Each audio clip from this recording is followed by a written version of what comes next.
The keyboard market is becoming incredibly competitive, and today we're checking out one of the top contenders, the Epomaker HE75 Mag. This keyboard features Hall effect switches and even offers wireless connectivity, quite tempting for its price, especially when you see the performance results. It's worth mentioning that Epomaker did send this keyboard for a review, but that does not influence the final result. Let's start with the unboxing and build quality. The model I have here is the black and purple colorway, which transitions from a deep black to a light purple. It's a surprisingly attractive combination for a budget-friendly keyboard. The HE75 Mag's outer shell is primarily plastic, but it does include an aluminum plate that adds stiffness and improves the typing experience. It uses a gasket mount design with 2 layers of sound deadening, a bottom silicone pad and a sandwich foam. While the sound is acceptable for the price point, it could definitely benefit from a bit of modding. Let's take a quick listen.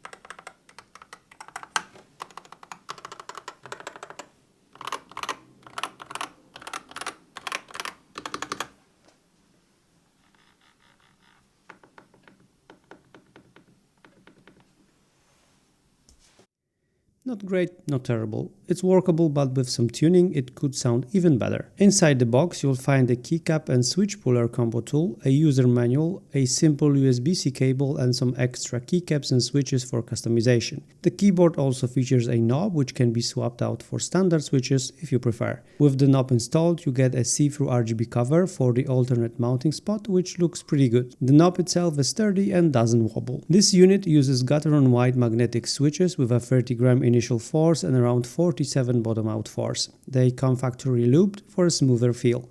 The keycaps are cherry profile PBT with non-transparent legends, so you'll likely need an external light source if you're gaming in the dark. The keyboard weighs about 1.1 kg, giving it a solid presence on your desk. It doesn't support screw-in stabilizers, relying on plate-mounted stabs, which are decent but not exceptional. The HE75 Mag supports 3 connection methods: wired USB-C, wireless via 2.4 GHz dongle, both wired and wireless modes offer a 1000 Hz polling rate, Bluetooth, which runs at 125 Hz polling rate, fine for casual use but not ideal for competitive gaming. Accuracy-wise, I have no complaints. Using my standard micrometer test to verify key travel, the keyboard accurately matches the 1mm actuation and 0.2mm rapid trigger settings I configured in the software. There were no weird glitches or random activations, likely due to the default sensitivity limits set by Epomaker. For performance, I conducted 2 tests, wired and wireless. Using my Sony RX100 Mark VII camera at 1000 fps, paired with a 240Hz MSI OLED monitor running Overwatch, I measured the delay between key release and the on-screen effect. While this method factors in system latency, it's a fair way to compare keyboards consistently. In wired mode, an average delay of about 22.9 milliseconds with a max of 32 milliseconds and a minimum of 17 milliseconds. This places the HE75 Mag near the top tier of rapid trigger keyboards, comparable to more expensive options like the Wooting AT-HE. In wireless mode, only about 4 milliseconds slower on average when compared to wired. The 4 millisecond difference is negligible in real-world scenarios, even for competitive players. If you value the freedom of wireless, this keyboard won't disappoint. The accompanying software is functional but could use some UI refinement. You can reassign keys, adjust RGB lighting, record macros, tweak actuation point, and configure rapid trigger settings and dynamic keystrokes.